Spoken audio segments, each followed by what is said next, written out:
Welcome to the Learning Pines YouTube. We hope this video helps. You have the essentials: Python and a clean environment. First, make a virtual environment to avoid package conflicts. Activate it now. Once activated, install Jupyter Notebook with pip or conda so kernels link to that env.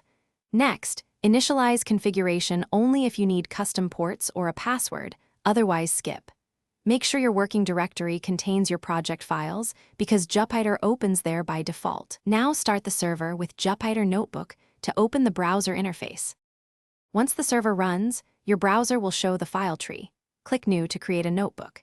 You can switch kernels to run code in different envs. Install ipykernel and run python m ipykernel install username equals envname to expose an env. Use keyboard shortcuts for speed. Shift plus Enter to run cells, a /b to add cells, and M to toggle markdown.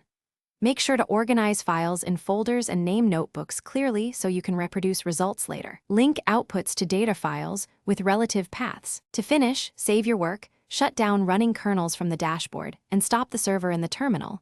This frees resources. Export the notebook to share or convert to a script or HTML for reports. If something breaks, check the terminal for kernel errors, confirm the active virtual env matches the kernel, and verify no port conflicts or firewall blocks.